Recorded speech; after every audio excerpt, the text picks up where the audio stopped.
أعوذ بالله من الشيطان الرجيم بسم الله الرحمن الرحيم وصلى الله على محمد وعلى آله الطيبين الطاهرين الذين أذهب الله عنهم الرجس وطهرهم تطهيرا اللهم صل على محمد وآل محمد ولعنة الدائمة الباقية على أعدائهم ومنكر فضائلهم وغاصب حقوقهم أجمعين من يوم عداوتهم إلى قيام يوم الدين أما بعد يا عباد الله أوصيكم ونفسي بتقوى الله فإن التقوى خير الزاد وبها المعاد وتنفع يوم لا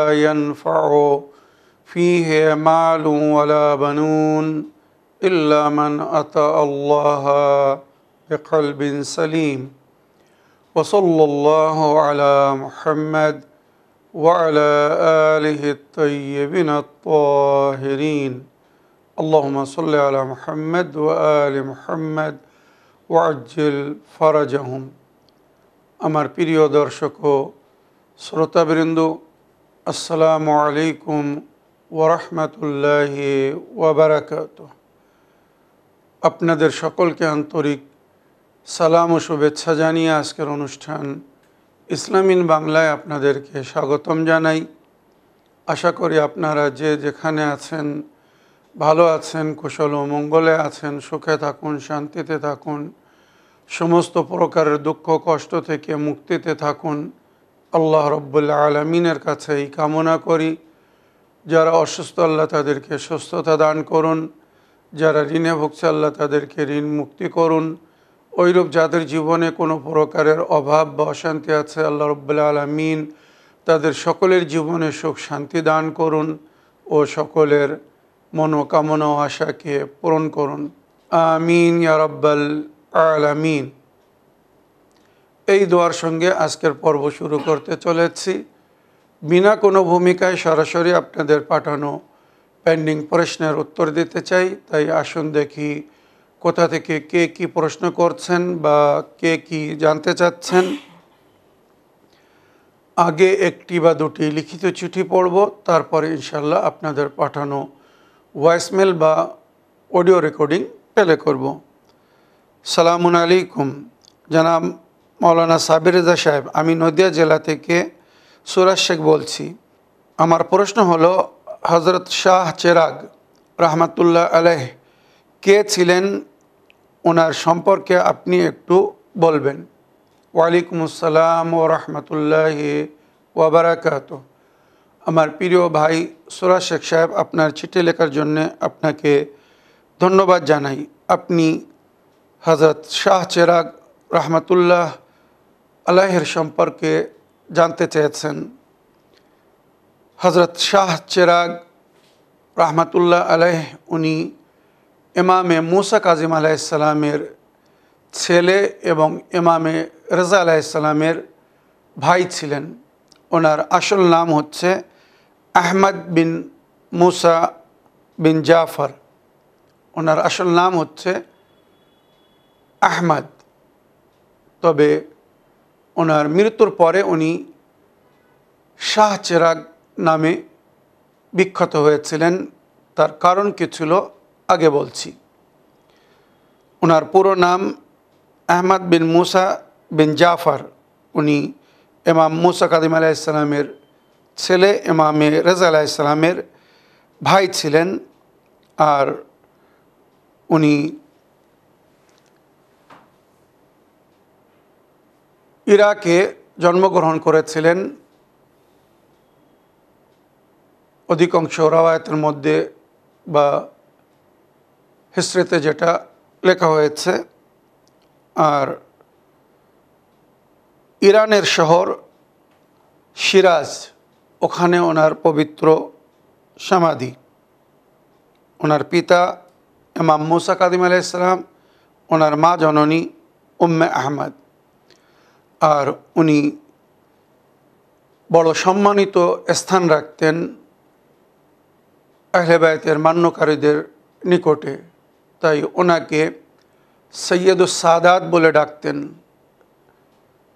জীবনে উনি সৈয়দুস সাদাত আর মরার পরে শাহ চেরাগ নামে বিখ্যাত হয়েছেন। সৈয়দুস সাদাত অর্থাৎ সাদাতদের সর্দার।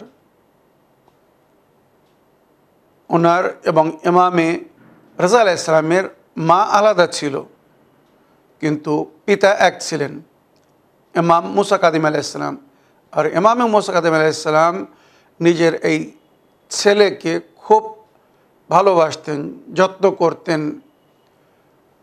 তার দক্ষতাকে দেখে, তার ইলম মারেফাতকে দেখে, তার জ্ঞানকে দেখে, এমনকি অনেক জায়গায় লেখা হয়েছে নবী করিম সাল্লাল্লাহু আলাইহি ওয়াসাল্লামের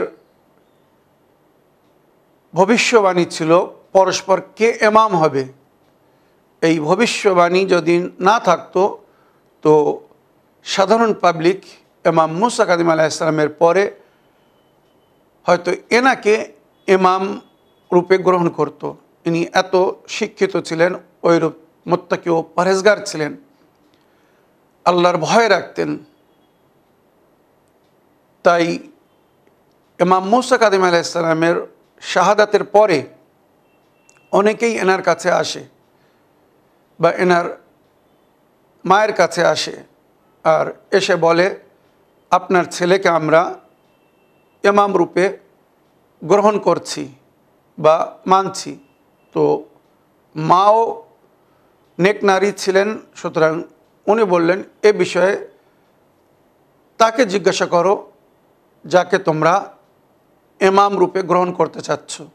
সুতরাং অনুগামী অনুসারী বা মান্যওয়ালারা শাহ চেরাগ রহমতুল্লাহ আলাই অর্থাৎ হজরত আহমদ ইবনে মুসা কাদিম আলাইহিস সালামের কাছে আসছে, এসে বলছে, আপনি হাত বাড়ান, আমরা আপনার হাতে বায়াত করে আপনাকে যুগের ইমাম রূপে স্বীকার করতে চাই, গ্রহণ করতে চাই। তখন উনি অর্থাৎ শাহ চেরাগ রহমতুল্লাহ আলাইহি বললেন, যেমন তোমরা আমার বায়াত করে আমার অধীনে আসতে চাও বা আমার অনুগামী অনুসারী হতে চাও, আমি আমার বড় ভাই ইমামে রেজার বায়াত করেছি। আর আমার পিতার পরে আমি তাকে নিজের যুগের ইমাম মনে করি। আল্লাহর ওলি এবং যুগের ইমাম হচ্ছেন উনি, আমার বাপের বা আমার পিতার উত্তরাধিকারী রূপে বা ওনার খলিফার রূপে ওনার পরে যুগের ইমাম হচ্ছেন ইমামে রেজা। সুতরাং যখন আমি তার বায়াত করেছি, তো তোমরা যদি আমার কথা মানো, আমাকে ভালোবাসো, আমার সম্মান করো, শ্রদ্ধা করো, তো আমি আদেশ করছি তোমরা সবাই ইমাম রেজা আলাইহিস সালামের বায়াত করো। সুতরাং সবাই তখন ইমাম রেজা আলাইহিস সালামের বায়াত করে নিল বা বায়াত করেছিল। মনে রাখবেন, ইনি ইমাম জাদা ছিলেন আর অনেক ইলম মারফাত রাখতেন। ইমাম রেজা আলাইহিস সালাম যখন পারস্যে মানে ইরানে মামুন রশিদের ডাকে খোরাসান গিয়েছিলেন, আর ওখানে যখন ওনাকে বিষ দিয়ে শহীদ করা হলো, তো এই শাহ চেরাগ আহমদ বিন মুসা কাদিম আলাইহিস সালাম যখন খবর পেলেন, উনি এক দল নিয়ে, মান্যকারীদের এক বড় দল নিয়ে মামুন রশিদের বিরুদ্ধে ক্যাম্প করেছিলেন, পারস্যে গিয়েছিলেন।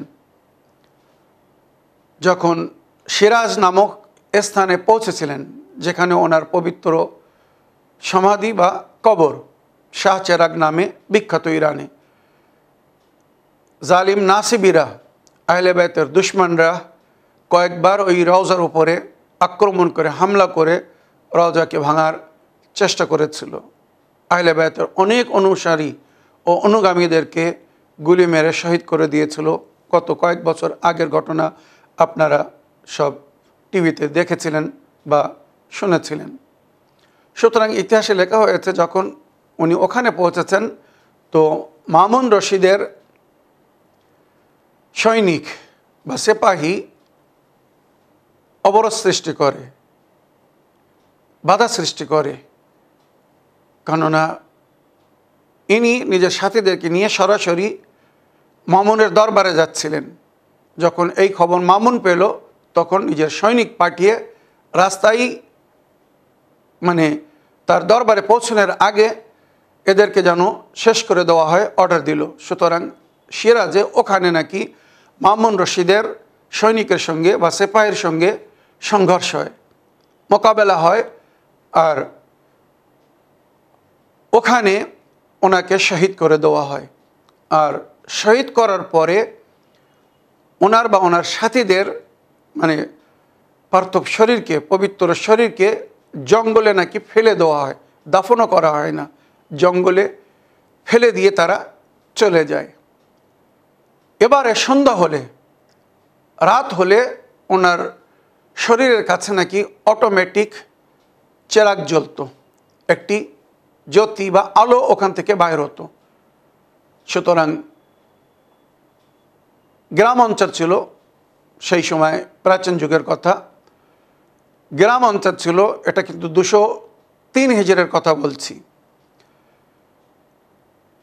সেই সময় গ্রাম অঞ্চল ছিল বলে দূরে দূরে লোকেরা বসবাস করত, কিন্তু ওই এলাকা দিয়ে যখন কেউ সন্ধ্যার পরে যেত তো আলো জ্বলতো, তো তারা মানে অবাক হতো। অনেক সময় দলবল বা কাফেলা রূপে যারা যেত তারা নিকটে গিয়ে জানার চেষ্টা করত। কিছু তদন্তের পরে তারা জানতে পারল যে এখানে এক আল্লাহর ওয়ালি বা তার সাথীদেরকে মেরে ফেলে দেওয়া হয়েছে। সুতরাং ওই এলাকার লোকেরা একত্রিত হয়ে জমা হয়ে ওখানে ওনাকে দাফন করে। কেউ কিন্তু জানে না বা জানতো না ইনি কে বা এনার সঙ্গে এখানে এই জঙ্গলের মাঝখানে কি হয়েছিল। সুতরাং ওনাকে দাফন করে দেওয়া হলো।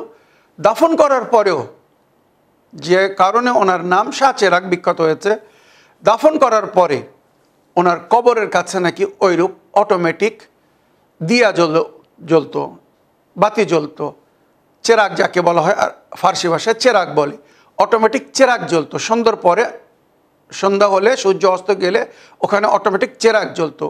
ওই কারণে ওনাকে শাহ চেরাগ, শাহ মানে ইরাকে বা ইরানে বা আফগানিস্তান বা ওই এলাকায় অনেক সময় সৈয়দদেরকে শাহ বলে ডাকা হতো, মানে সর্দার। সৈয়দ মানে সর্দার বা শাহ, শাহ বলে ডাকা হতো। তো সবাই ওখানে শাহ চেরাগ মানে এমন সৈয়দ যিনি আল্লাহর আলোয় আলোকিত ছিলেন বা তার কবরে রোশনি হচ্ছিল বলে ওখান থেকে উনি শাহ চেরাগ নামে বিখ্যাত হয়ে গেলেন। কিন্তু ওনার আসল নাম হচ্ছে আহমদ বিন মুসা আল কাদিম আলাইহিস সালাম, যেটা পরস্পর প্রায় ওনার দাফনের 200 বছর পরে যখন হিস্ট্রি বা বিভিন্ন এলাকা থেকে ওনার পরিচয় পাওয়া গেল যে আল্লাহর এক ওয়ালি বা মামুন রশিদের সিপাহীরা যারা মেরেছিল তাদেরই বংশধারীরা যখন কথা বলে, পাপ লুকিয়ে থাকে না, পাপ চেপে থাকে না, তাদের মুখ থেকে বাহির হয়ে গেল যে এখানে ইমাম রেজা আলাইহিস সালামের ওই ভাই মামুন রশিদের বিরুদ্ধে ক্যাম্প করেছিলেন বলে মামুন রশিদ ওনাদেরকে এখানে হত্যা করিয়ে দিয়েছিল। তাই ওনার কবরে আজও ওখানে কেরামাত জাহির হয়। বিভিন্ন দেশ থেকে বা বিভিন্ন এলাকা থেকে মানুষ ওনার কবরের জিয়ারত করতে যায়। আর ওনার পবিত্র আস্তানা থেকে সমস্ত সম্প্রদায়ের লোক আজও লাভবান হচ্ছে। আমার প্রিয় ভাই, আশা করি শাহ চেরাগ রহমাতুল্লাহ আলাইহির সম্পর্কে যতটুকু বললাম আপনাদের জন্য যথেষ্ট। আগের চিঠি পড়ি। আসসালামু আলাইকুম, জনাব মৌলানা সাবির রেজা সাহেব, আমি নদিয়া জেলা থেকে সুরাজ শেখ বলছি। মৌলানা সাহেব, আমার একটি আবেদন ছিল আপনার কাছে। আপনি যদি হজরত বিবি মাসুমা কুম সালামুল্লাহ আলাইহের একটি কেরামত শোনাতেন তাহলে আমি খুব খুশি হতাম। ওয়ালাইকুম আসসালাম ও রহমতুল্লাহ ওবরাকাত। আমার প্রিয় ভাই সুরাজ শেখ সাহেব পুনরায় চিঠি লেখার জন্যে এবং জানাবে মাসুমা কুম সালামুল্লাহ আলাইহার কোনো একটি কেরামত শোনার আবেদন রাখার জন্য আপনাকে ধন্যবাদ জানাই। মাসুমা কুম সালামুল্লাহ আলাইহার অনেক কেরামত বা ওনার ফজিলত জিকির করেছি, তবে আজকে একটি ভিন্ন কেরামত আপনাদের সামনে তুলে ধরতে চাই বা আপনাদেরকে শোনাতে চাই, যার আইসাইট মানে নিজ চোখে দেখা সাক্ষী এখনও বেঁচে আছেন।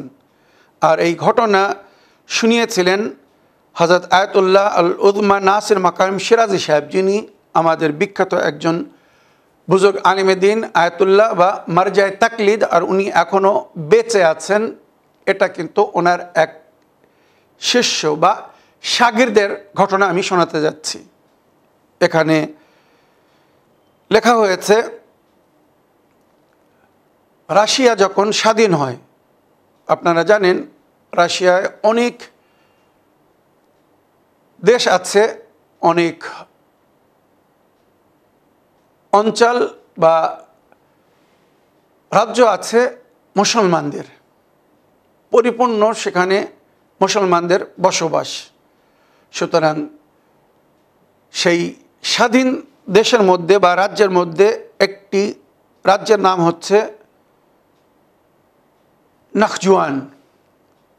মনে রাখবেন, রুশ বা রাশিয়ার একটি স্টেট বা রাজ্যের নাম হচ্ছে নাখজুয়ান। ওখানে আহলে বাইতের অনেক অনুগামী ও অনুসারীরা বসবাস করে অন্য মুসলমানদের সঙ্গে। সুতরাং এই ঘটনা আয়াতুল্লাহ নাসির মাকারিম সিরাজি উনি নিজে শুনিয়েছিলেন যে নাখওয়ানজের নাখজওয়ানের শিয়ারা বা আহলে বাইতের অনুগামী অনুসারীরা একসময় সবাই মিলে সিদ্ধান্ত নিল যে আমরা আমাদের অঞ্চল থেকে, আমাদের দেশঘর থেকে কিছু জওয়ানদেরকে ইরানে পাঠাবো, কুমে পাঠাবো উচ্চ শিক্ষা লাভ করার জন্য, দিনের শিক্ষা লাভ করার জন্য, যাতে ওখান থেকে সঠিক আহলে বায়তের তালিমাত বা ফিকে জাফরিয়া বা নবী করিম সাল্লাল্লাহু আলাইহি ওয়াসাল্লাম ও ওনার আহলে বায়তের রওয়ায়াত হিসেবে সঠিক শিক্ষা লাভ করে ফিরে এসে যেন আমাদেরকে সঠিক শিক্ষা দিতে পারেন, আমাদের বাচ্চাদেরকে সঠিক তালিম ও তরবিয়ত দিতে পারেন। এইভাবে তারা একটা প্রতিযোগিতা রাখলো।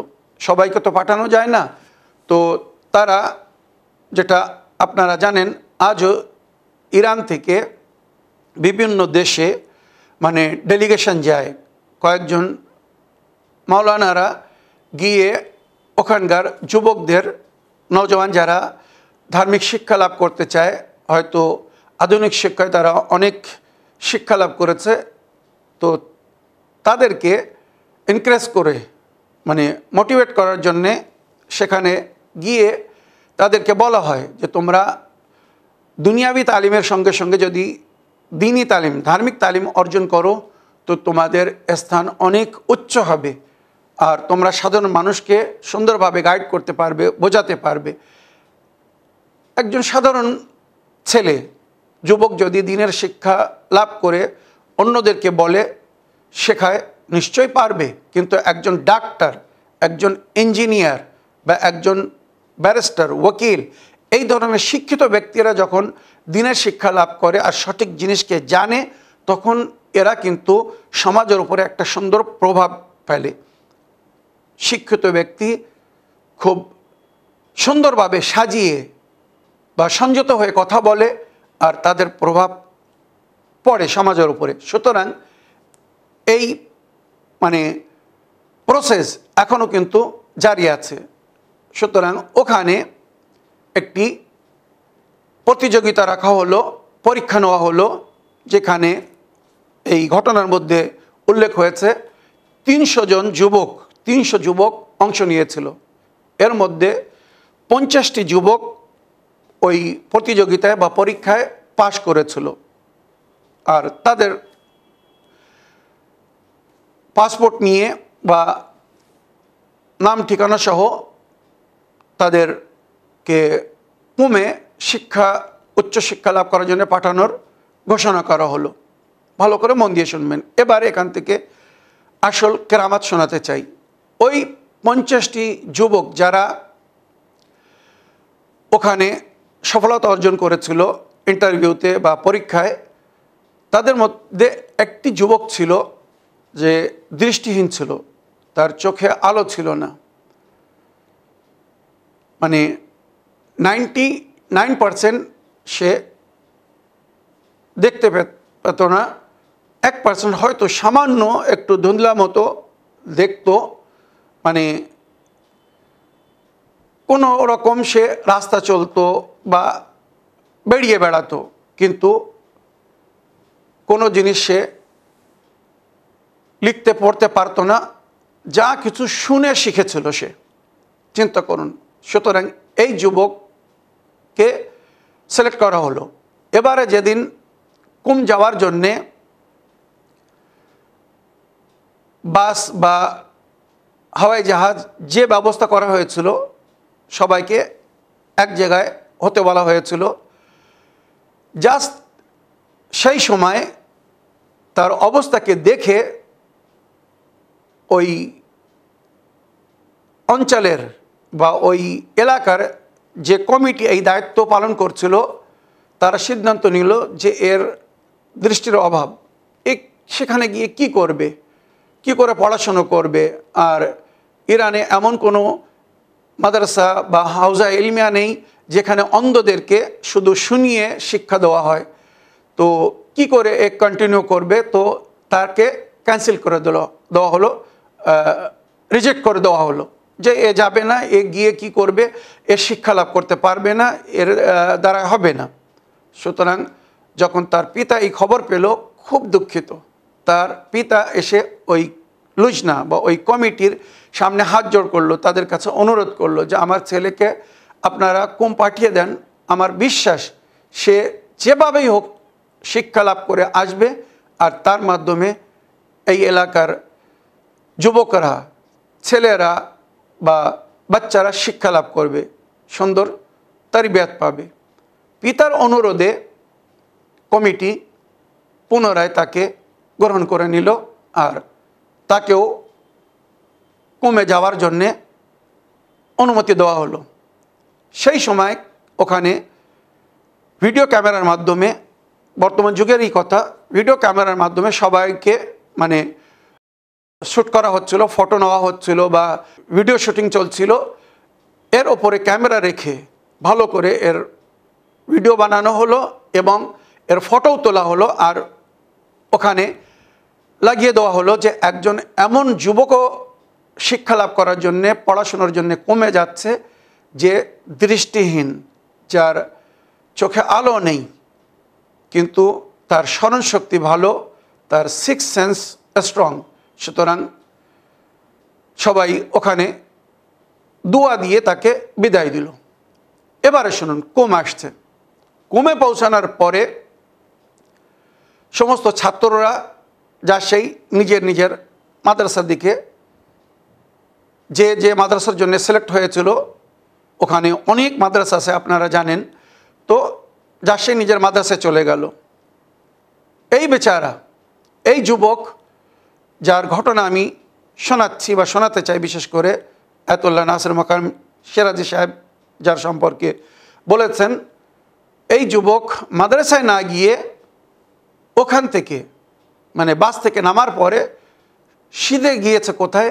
মাসুমায় কুমের রওজায়। কুমে ওনার পবিত্র আস্তানা বা রওজা বিখ্যাত, ওখানে রওজায় গিয়েছে। রওজায় গিয়ে জারির মানে মাসুম হুকুম সালামুল্লাহ আলাইহির কবরের ওপরে গিয়ে জারি ধরে জিয়ারত করছে, যতটুকু তার মুখস্থ ছিল মাসুমা কুমকে সে সালাম করলো, আসসালামু আলাইকে ইয়া সৈয়দতি ওয়া মাওলাতি ইয়া ফাতেমা বিনতে ইমাম আল মুসা আল কাযিম আলাইকে তাহিয়াতু ওয়াসসালাম ওয়া রাহমাতুল্লাহি ওয়া বারাকাতুহু। এইভাবে সে মাসুমা কুমকে সালাম করলো। সালাম করার পরে এবারে দেখুন কিভাবে আল্লাহর কৃপা হয় আর কিভাবে শাহজাদি মাসুমা কুম সালামুল্লাহ আলাইহার কৃপার নজর তার উপর হয়েছে। সালাম করার পরে সে নিজের ওই দৃষ্টিহীন নয়নকে, নিজের চোখকে অশ্রু ঝরছিল জারির সঙ্গে মাস করলো আর ওখানে নিজের বেদনা বয়ান করলো।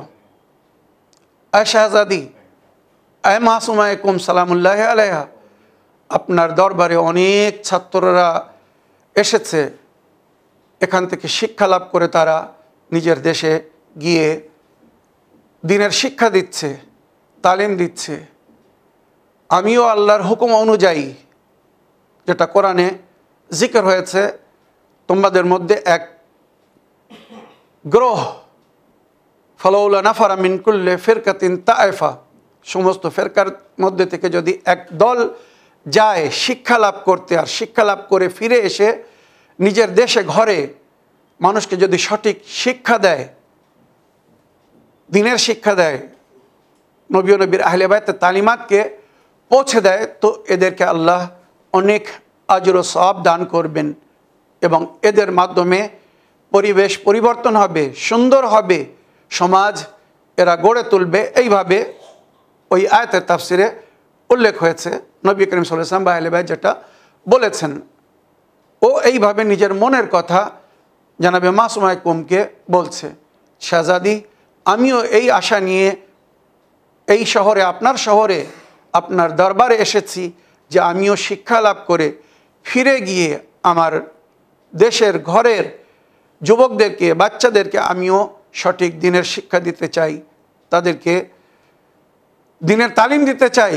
কিন্তু শাহজাদি, আমি নিজে যদি সঠিকভাবে শিক্ষা লাভ না করতে পারি, আমি যদি সুন্দর করে শিক্ষা লাভ না করতে পারি, আমি তাদেরকে কি শেখাবো গিয়ে, কি তালিম দেবো, কি তারবিয়ত দেবো?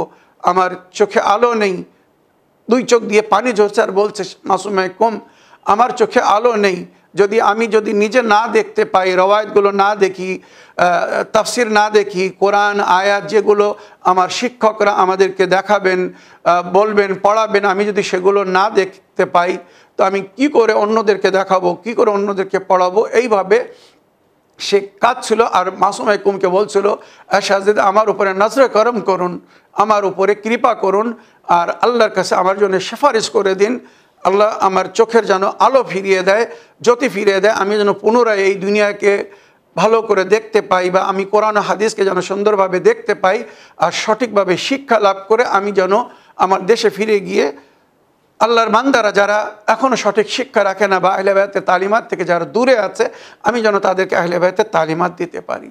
এই বলে কাঁদতে কাঁদতে ওখানে বসে পড়েছে।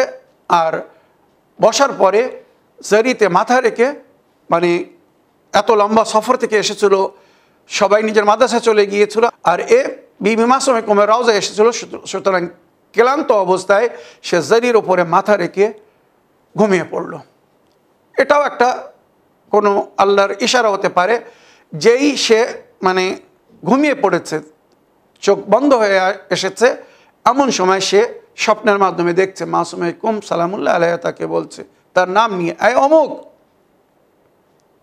যা, আমি তোর জন্য আল্লাহর কাছে সুপারিশ করে দিয়েছি, আল্লাহ তোর চোখের আলো ফিরিয়ে দিয়েছে, তোর দৃষ্টি ফিরে এসেছে, তুই এখন সব কিছু দেখতে পাবি বা সব কিছু পড়তে পারবি, কোরআন হাদিস রওয়ায়াত সব কিছু তুই দেখতে পাবি, যা, তুই এবার তোর মাদ্রাসায় চলে যা। সুতরাং স্বপ্নের মাধ্যমে যখন এটা শুনলো, সঙ্গে সঙ্গে চোখ খুলে গেল। আর চোখ যেই খুললো, দেখছে তার সামনে পুরো দুনিয়া পরিষ্কার, এবারে সে সব দেখতে পাচ্ছে, জারি দেখতে পাচ্ছে, সঙ্গে সঙ্গে শুকরের সেজদা করলো আর ওখান থেকে ছুটে নিজের সাথীদের কাছে চলে গেল। আর যে বলছে মাসুমে কুম আমার উপরে নজর করম করেছেন, আমার দৃষ্টি ফিরিয়ে দিয়েছেন, আল্লাহর কাছে সেফারিশ করে দিয়েছেন, আমার চোখের আলো ফিরে এসেছে, আমি এখন সব দেখতে পাচ্ছি, সব কিছু পড়তে পারছি। এই কথা শুনে তার সাথীরাও খুব উৎসাহিত, খুব আনন্দ পেল। সবাই মিলে শুকরিয়া আদায় করার জন্য মাসুমে কুমের রওজায় আসছে, এসে ওখানে দোয়া তাওয়াসুল করছে। আর এই খবর সঙ্গে সঙ্গে মানে নাখজওয়ান, যেখান থেকে এই ছেলে এসেছিল, ওখানেও পৌঁছে দেওয়া হলো। 2 থেকে 3 দিনের মধ্যে যখন ওখানে খবর পৌঁছে গেল, সুতরাং ওখান থেকে সবাই বলল যে ওই যুবক ছেলেকে ফিরে আসতে বলো, তাকে আমরা দেখতে চাই যে কিভাবে তার উপরে নজর করম হয়েছে, কিভাবে সে চোখের দৃষ্টি ফিরে পেয়েছে। সুতরাং যখন একে চিঠি লেখা হলো বা একে বলা হলো, তখন এই যুবক বলছে, না, আমি যে উদ্দেশ্য নিয়ে এসেছি, যতক্ষণ সেই উদ্দেশ্যে আমি সফল না হচ্ছি, অর্থাৎ সুন্দরভাবে শিক্ষা লাভ না করছি, দিনের শিক্ষা লাভ না করছি, আমি ফিরে যাব না। আমি দিনের শিক্ষা লাভ করে ফিরে যাব যে উদ্দেশ্যে আমি এসেছি। আর যার জন্য আমি মাসুমে কুমের রওজায় গিয়ে ওনার কাছে সেফারিশ চেয়েছিলাম, উনি আমার জন্য সেফারিশ করে দিয়েছেন, আমার চোখের আলো ফিরে পেয়েছি। তো আমি এবারে ভালো করে লেখাপড়া শিখে তারপরে আমি ফিরে যাব। তো আয়াতুল্লাহ নাসির মাকারিম সিরাজি, ওনার ছাত্র, ওনার শিষ্য, ওখান থেকে শিক্ষা লাভ করে দেশে ফিরে যায়। আর তাকে দেখে নাকি ওখানে বহু সাধারণ মুসলমানেরা, যারা আহলে বায়তের প্রতি বিশ্বাস রাখত না, তাদের ঈমান ছিল না, বা ইমামজাদা বা ইমামজাদিদের যে কেরামাত আল্লাহ দান করেছেন, তাদের হয়তো সেই আস্থা বা বিশ্বাস ছিল না। কিন্তু যখন এই যুবককে তারা দেখলো যে তাদের চোখের সামনে এই যুবক দৃষ্টিহীন ছিল, আর সে যখন সব কিছু দেখছে, সব কিছু পড়তে পারছে, যেটা বলছে সেটা বলে দিচ্ছে, আর সে যখন সুন্দর শিক্ষা লাভ করে ফিরে গেছে, তো তার দেশে বা তার অঞ্চলে বহু মানুষ যারা আহলে বায়তের পথের পথিক ছিল না, তাকে দেখে বা তার থেকে শিক্ষা লাভ করে আজ তারা আহলে বায়তের পথের পথিক হয়েছে। আলহামদুলিল্লাহ, শুকরুলিল্লাহ, আলহামদুলিল্লাহ, শুকরুলিল্লাহ, আলহামদুলিল্লাহ, শুকরুলিল্লাহ। শাহজাদি মাসুমে কুমের কাছে আমি দোয়া করব, প্রার্থনা করব, শাহজাদি যেমন ওই যুবকের উপরে আপনার নজরে করম হয়েছে, আমাদের মধ্যে যারা দৃষ্টিহীন বা যাদের চোখের সমস্যা আছে, শাহজাদি আপনি আল্লাহর কাছে দোয়া করে দিন, সেফারিশ করে দিন, তারা যেন সুন্দরভাবে দেখে নিজের কাজ করতে পারে, পড়াশুনো করতে পারে, কোরআন ও হাদিস পড়তে পারে, আহলে বায়তের তালিমাত অর্জন করতে পারে, আর সেগুলো যেন আবার অন্যদেরকে শেখাতে পারে, অন্যদেরকে সঠিক পথ দেখাতে পারে। আল্লাহ আমাদের সকলকে নেক তৌফিক দান করুন। আমার প্রিয় ভাই সুরাজ শেখ সাহেব, আশা করি এই কেরামাত বা এই মুজাজ্জাত শুনে আপনিও শান্তি পেয়েছেন, বা আপনার মতো অনেক আমার দর্শকবৃন্দরা শান্তি পেয়েছেন। আল্লাহ আমাদের সকলের হেদায়েত করুন, আর আমাদের মাধ্যমে আল্লাহ অন্যদেরকেও যেন হেদায়েত করেন, অন্যরাও যেন ভালো বা সুন্দর জিনিস জেনে শুনে মেনে তার উপরে আমাল করে আহলে বায়তের পথের পথিক হয়ে চলতে পারে। এবারে আমি আপনাদের পাঠানো ভয়েসমেল বা অডিও রেকর্ডিং প্লে করব। দেখি কোথা থেকে কে কি বলতে চাচ্ছেন বা কে কি জানতে চাচ্ছেন।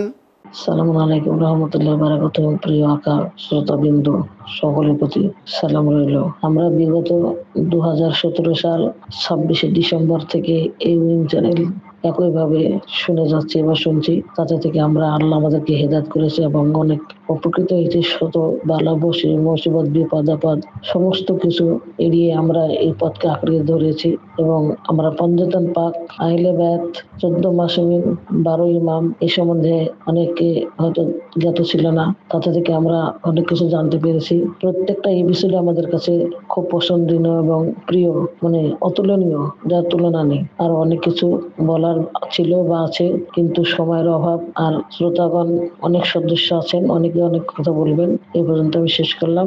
সালামু আলাইকুম রহমতুল্লাহ বারাকাতুহু। ফি আমানুল্লাহ।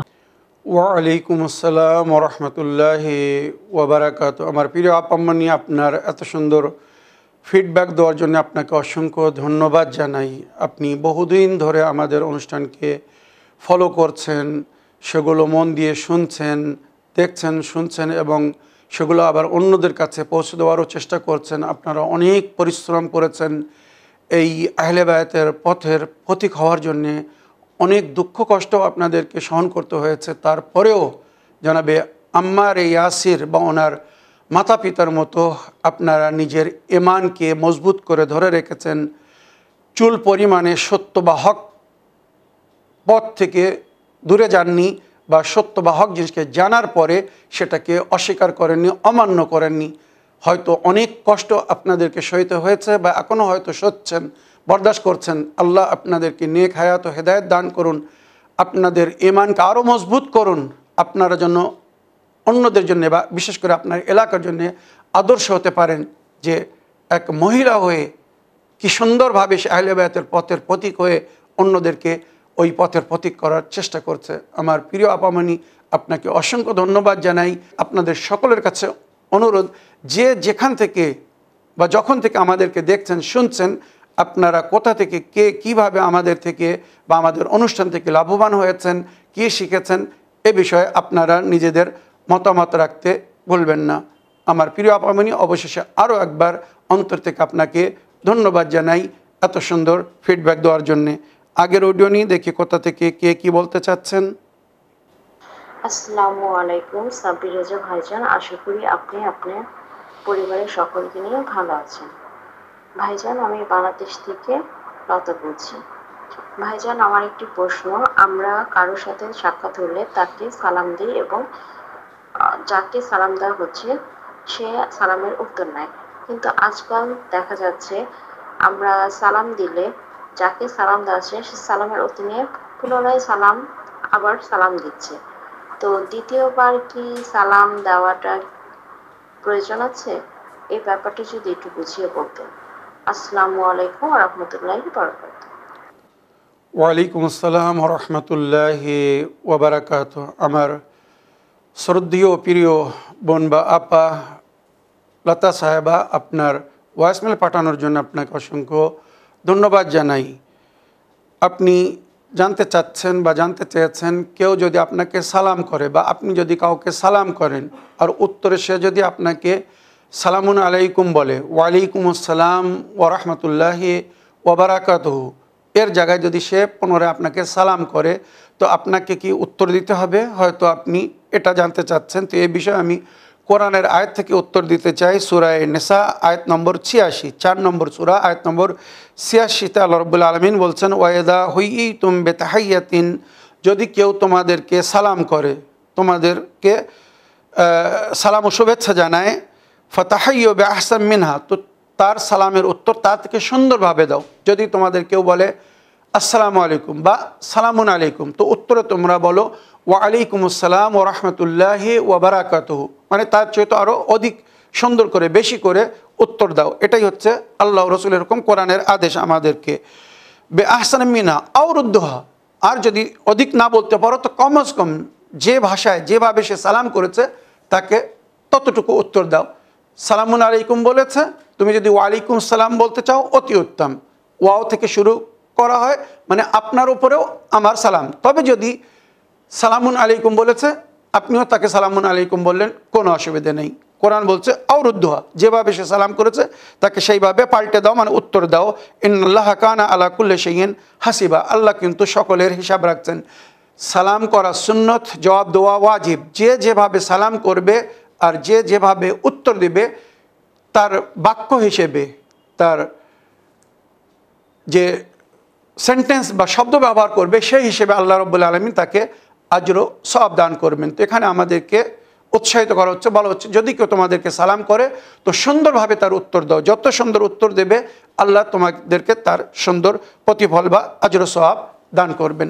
আশা করি আমার প্রিয় বোন আপনার প্রশ্নে আপনি উত্তর পেয়েছেন। তবে এখানে আরও একটা কথা স্মরণ করিয়ে দিতে চাই, যখন কেউ আমাদেরকে সালাম করবে সালামুন আলাইকুম বা আসসালামু আলাইকুম, তো আমরা উত্তরে বলবো ওয়া আলাইকুম আসসালাম বা ওয়া আলাইকুম আসসালাম ওয়া রাহমাতুল্লাহি ওয়া বারাকাতুহু।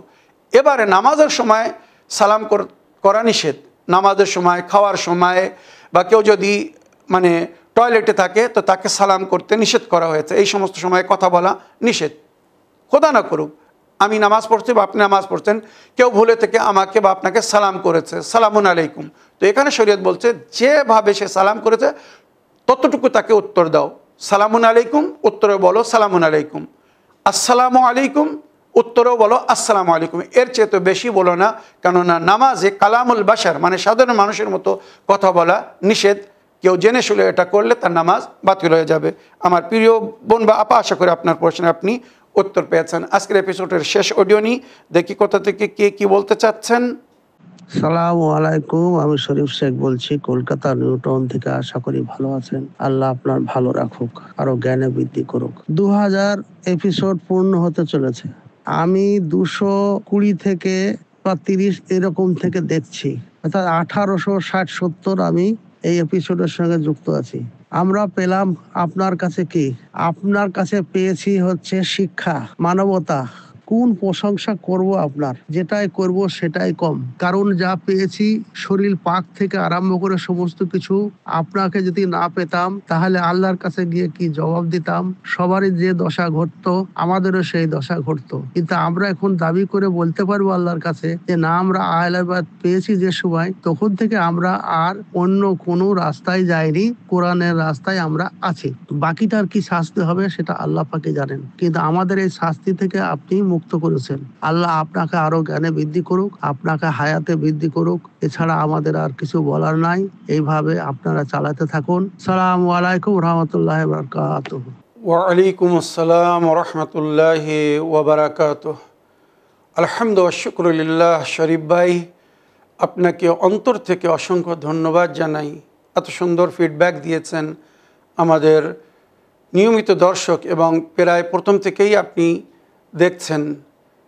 আল্লাহ রব্বুল আলামিন আপনাকে হেদায়েত দান করেছেন এবং আপনার মাধ্যমে অনেকেই হেদায়েত পাচ্ছেন বা পেয়েছেন। আপনি সুন্দর সুন্দর প্রশ্ন করেছেন, যার উত্তরে আপনারা শুনেছেন কত লোক ওই সমস্ত এপিসোড দেখে সঠিক পথের পথিক হয়েছে, সঠিক অজু জানতে পেরেছে, গোসল জানতে পেরেছে, কিভাবে নামাজ পড়তে হবে, কিভাবে কখন রোজা খুলতে হবে, সব জানতে পেরেছে। আমার প্রিয় শরীফ ভাই, এই সমস্ত নেকিতে আপনি অংশ পাবেন, বা যারা আপনার প্রশ্নের উত্তর শুনে সঠিক জিনিসকে গ্রহণ করে জেনে শুনে মেনে তার উপরে আমাল করছে, কিয়ামত পর্যন্ত বা আমরা যখন দুনিয়ায় থাকবো না তারপরেও কিন্তু এই নেকি আমাদের খাতায় যেতে থাকবে। যারা আমাদের মাধ্যমে হেদায়েত পাবে বা সঠিক শিক্ষা লাভ করবে, তার উপরে আমাল করবে। আমার প্রিয় শরীফ ভাই, আমি আরও একবার অন্তর থেকে আপনাকে অসংখ্য ধন্যবাদ জানাই, এবং আপনার সঙ্গে সঙ্গে অন্য সমস্ত দর্শকবৃন্দদের কাছে অনুরোধ করব, এইভাবে আপনারাও নিজের মনের কথা আমাদের সামনে তুলে ধরুন, দর্শকবৃন্দদের সামনে তুলে ধরুন, যাতে নতুন দর্শকরা উৎসাহিত হয়, মোটিভেট হয়, তাদের মনোবল বৃদ্ধি হয়, আর আমরা এই অনুষ্ঠানকে যেন আরও সুন্দরভাবে আগে নিয়ে যেতে পারি। আল্লাহ রব্বুল আলামিন আমাদেরকে নেক হায়াত ও হেদায়েত দান করুন, আমাদেরকে সুস্থতা দান করুন। আমরা যেন এইভাবে আল্লাহ রসুলের দিন বা আহলে বায়তের তালিমাত বিশ্বের কাছে পৌঁছে দিতে পারি। এই বলে আমার আজকের বক্তব্য এখানে শেষ করলাম। ওয়া আখিরু দাওয়ানা আলহামদুলিল্লাহি রাব্বিল আলামিন। আসসালামু আলাইকুম ওয়া রাহমাতুল্লাহি ওয়া বারাকাতুহু।